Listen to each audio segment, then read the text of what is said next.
Galing po ako sa pamilyang sobrang napakahirap, kaya napadpad ako sa Lapu-Lapu. Buti na lang nakapasok ako sa malaking kumpanya sa Tayuyo din. So nung nakapasok na ako, sobrang tuwa ko na. Kasi akala ko makatulong na ako sa mga magulang ko. Habang tumatagal, mas lalong lumaki yung utang, lalo na nung nag-asawa ako.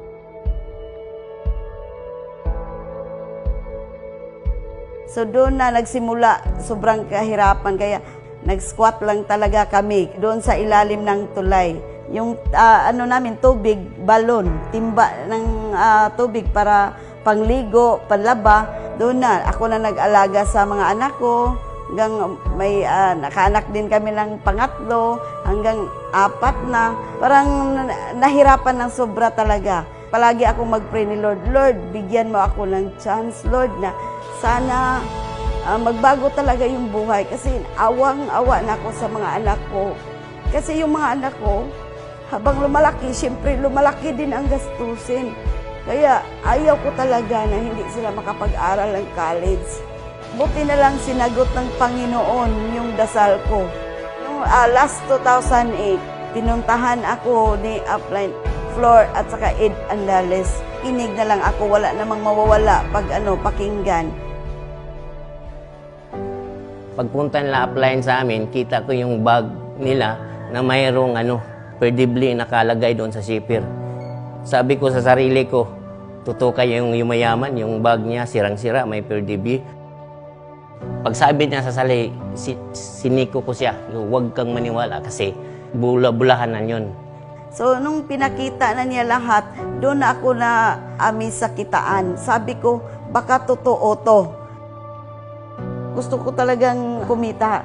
So, yung asawa ko, minsan, ayaw na niya akong buksan kasi alauna na madaling araw. Sabi niya, saan ka nang galing? So, uwian pa ba to ng matinong babae? Muntik na talaga akong nag-quit ng time na yon. Nung munti na akong nag-quit, noon na nag-positive yung asawa ko, sabi niya, naku, wag, mahiya tayo sa mga kapitbahay natin.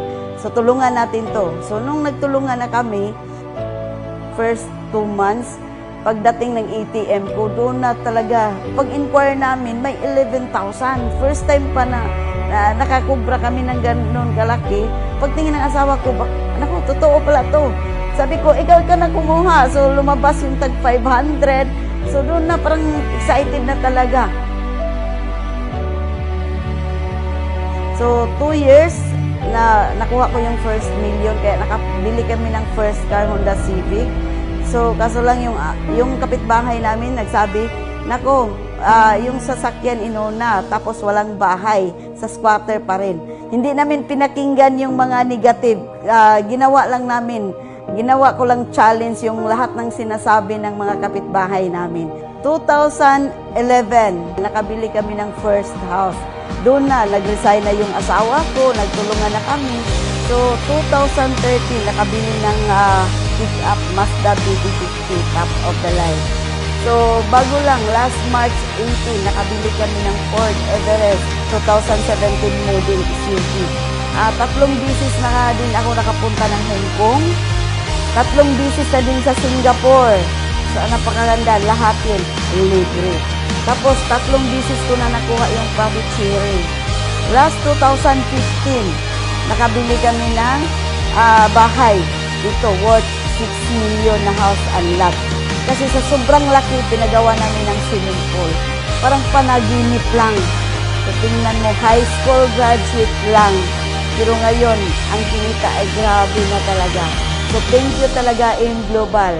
So, kung ikaw ngayon may pangarap, may AIM Global na pwede ibigay lahat, trabahuin mo lang, gawin mo lang ang tama.